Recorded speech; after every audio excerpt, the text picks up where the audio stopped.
What's up, my peoples? It's your boy, the Hood Critic, sitting here in these Never Enough studios. I was sitting thinking, man, like, who would be my top hip hop artist? I mean, out of the rhetorical sense of money, bitches, clothes, and things of that nature, I would have to say CEE-LOGREEN. Cee-Lo is a member of the Goody Mob, and even in my life experiences, has helped me through a lot of things. I've never met the man, but I watched the Hip Hop Awards the other day for the South, and I was upset because there wasn't an honorable table for that man. You know what I mean? Countless times again, he has, outlasted countless people on with his 16s in their music, in his own music.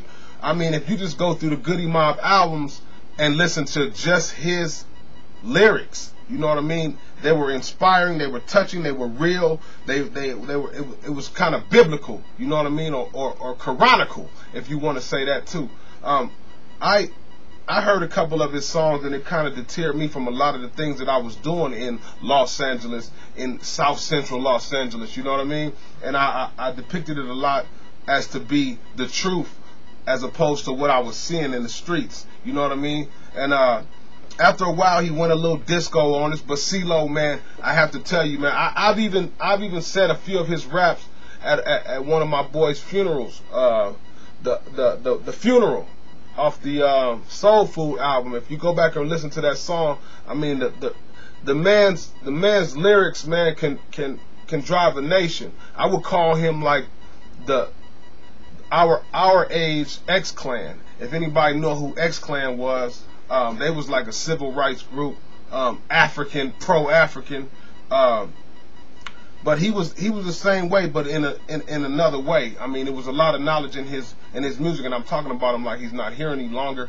But go over his music, man. It was real touching, enough for me to make this segment on the man. I give you the honor that you didn't get, you know, because your music, your words, and I know that's what a lot of artists, that's all they want to do, is touch somebody. So I can say that honestly, in a lot of situations, you kept me out of the penitentiary, man.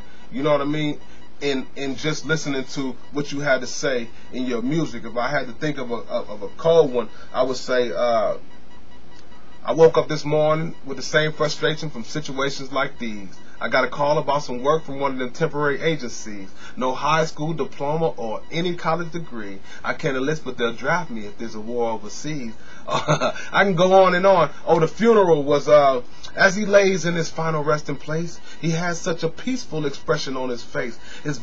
My vision blurry from crying, but it ain't hard to see that at any given time it could have been me. It's about 90 degrees outside, but yet I feel like I'm froze. The boy was cold. And even a song where he didn't even write no verse for this one. You know what I mean? The one on Get Up, Get Out, I don't recall ever graduating at all. Sometimes I feel I'm just a disappointment to y'all. You know what I mean? Lines, straws, mirrors, and plates. You know, the boy said, I ain't shit. I just know how to rhyme a little bit. I'm still trying to fit my fat ass in where I fit. I mean, the boy, and then he got one on MJG and 8 Ball's album, In Due Time. That's Andre 3000, but he's got one on there too, man.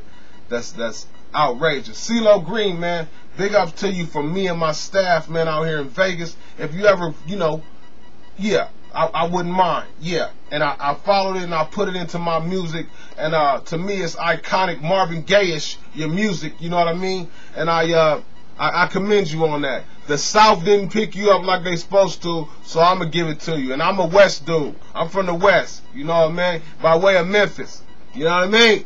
So much respect to that boy, man.